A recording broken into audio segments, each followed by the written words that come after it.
Welcome to রাতের ভূত। আজকের 41 নম্বর এপিসোডে সবাইকে আন্তরিক ভালোবাসা অভিনন্দন।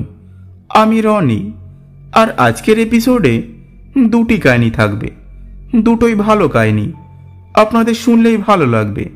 তাহলে চলুন মেন ঘটনায় আসি। আমি সুজয় দত্ত, বয়স এখন 46, পেশায় স্কুল শিক্ষক। জীবনে অনেক কিছু দেখেছি, কিন্তু 2009 সালের মে মাসে যে আমার সঙ্গে ঘটেছিল, তারপরে আমি রাতের অন্ধকারকে আগের মতো দেখতে পারিনি। সেই সময় আমি বনগার এক পুরনো বাড়িতে ভাড়া থাকতাম। বাড়িটা খুব একটা জীর্ণ ছিল না, বরং দুতলা বাড়ির কাঠামোটা বেশ মজবুতই বলা যায়। সামনে একটা ছোট্ট বাগান, পিছনে বিস্তীর্ণ ফাঁকা জমি। আশেপাশে তেমন বাড়িঘর নেই, একদম নিরিবিলি পরিবেশ। বাড়ির মালিক রঞ্জনবাবু কলকাতায় থাকতেন, মাঝে মাঝে আসতেন বাড়ি দেখতে। তবে আমি একাই পুরো বাড়িটা ব্যবহার করতাম।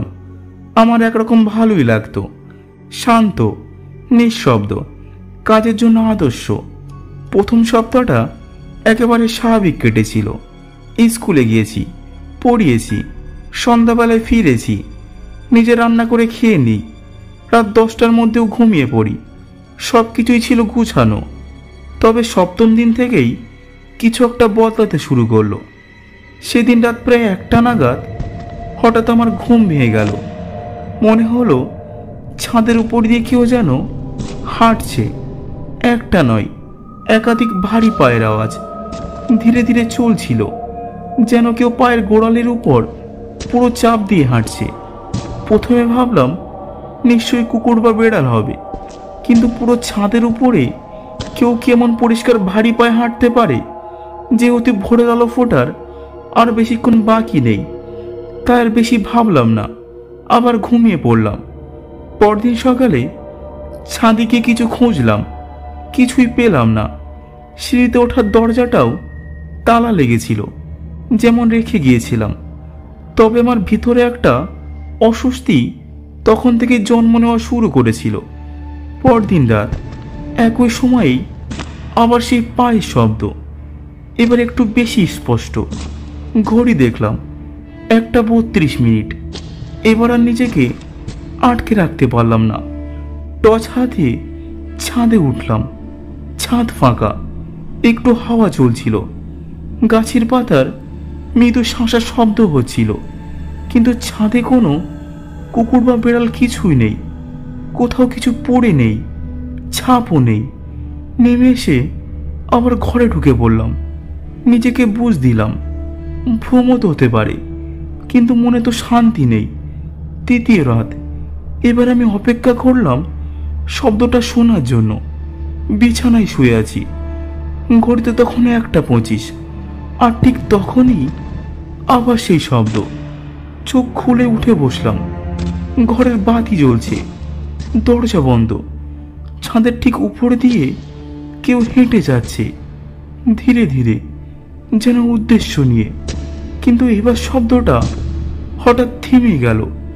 আমি পুরো শরীর শক্ত করে বসে আছি। 1 মিনিট, 2 মিনিট, 5 মিনিট। হঠাৎ মনে হলো আমার ঘরের দরজার উপাশে যেন কেউ দাঁড়িয়ে আছে। কোনো শব্দ নেই, শুধু নিঃশ্বাসের শব্দ, ধীরে ধীরে ভারী হচ্ছে। এক মুহূর্তে মনে হলো কেউ নিচু গলায় আমার নাম বলছে, সুজয়, সুজয়। আমার গলা শুকিয়ে গেল। মেরুদণ্ডের গোড়া দিয়ে একটা ঠান্ডা স্রোত বয়ে গেল। লাইটের সুইচ টিপতে গিয়ে দেখি ঘরের লাইট বন্ধ হয়ে গেছে। আমি তো লাইট অন অবস্থায় ঘুমোতে যাই সব সময়, তাহলে বন্ধ হলো কিভাবে? টর্চ হাতে নিয়ে দেখি সেটাও চালু হচ্ছে না। ব্যাটারি ঠিকই ছিল তো। এরপর দরজার ফাঁক দিয়ে দেখি করিডোর পুরো অন্ধকার, বাতাস নেই, জানালা সব বন্ধ। কিন্তু আমি বুঝতে পারছি কিছু একটা আছে ওখানে, অদৃশ্য কিছু। কোনোভাবে রাতটা কেটে গেল। ভোরবেলা দরজা খুলে বাইরে এসে দেখি ঘরের দরজার সামনের মেঝেতে কাদার উপর পায়ের ছাপ, খালি পা। ছাপটা পুরো ছাদের দিক থেকে এসেছিল। দরজার সামনে এসে থেমেছে। তখনই ঠিক করলাম এইবার মালিককে ফোন করতেই হবে।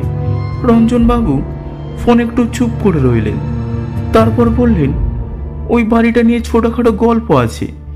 আগের ভাড়াটিয়ারা কেউ বেশি দিন থাকেনি।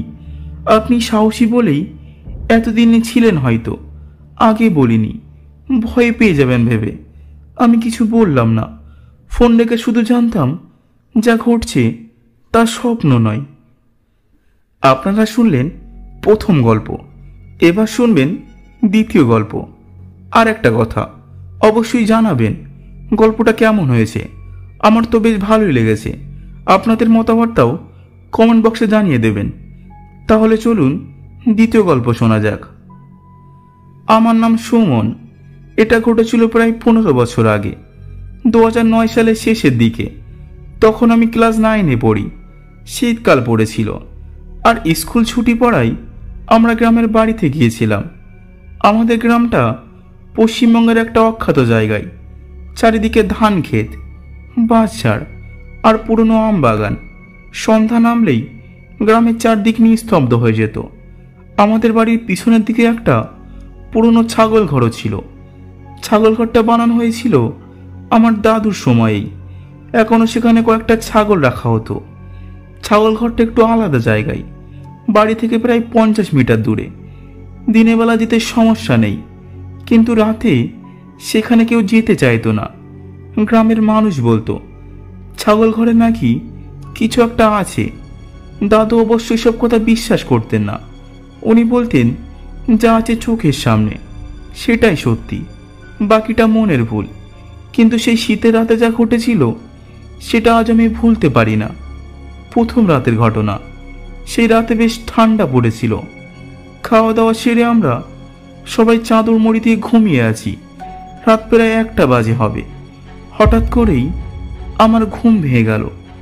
কানে এলো ছাগল ঘর থেকে আসা একটা অদ্ভুত শব্দ। প্রথমে ভেবেছিলাম বোধহয় ছাগলটা নড়াচড়া করছে, কিন্তু পরক্ষণে মনে হলো এ তো একটু অন্যরকম।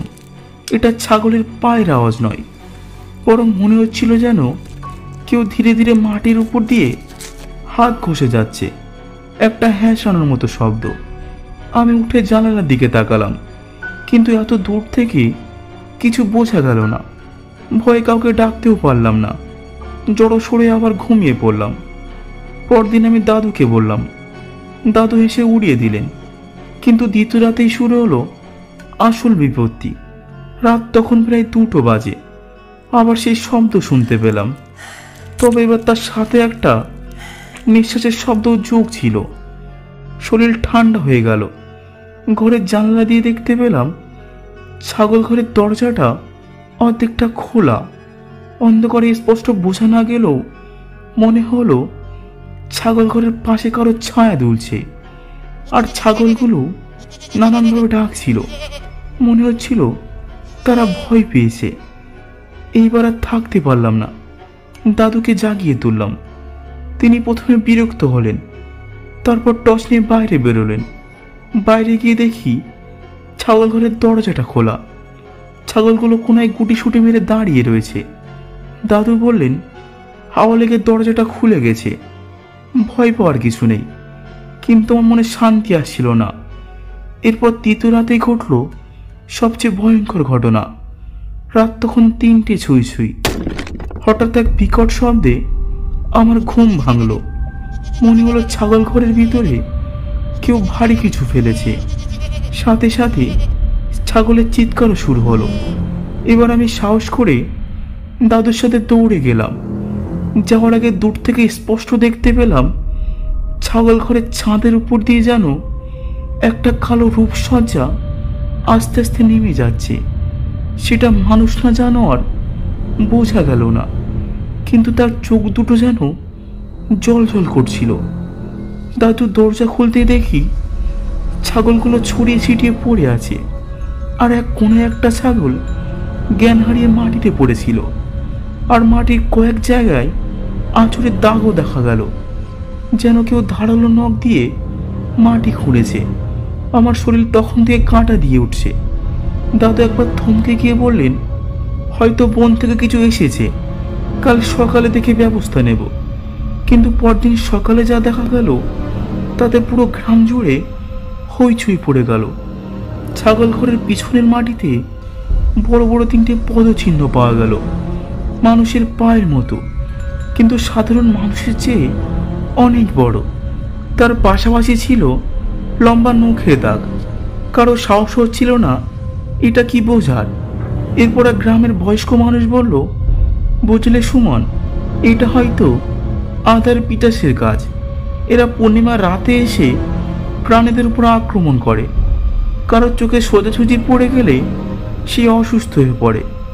দাদু এসব কথা বিশ্বাস করেন না, কিন্তু সেই ঘটনার পর থেকে অদ্ভুতভাবে ছাগল ঘোড়ার কোনো সমস্যা হয়নি।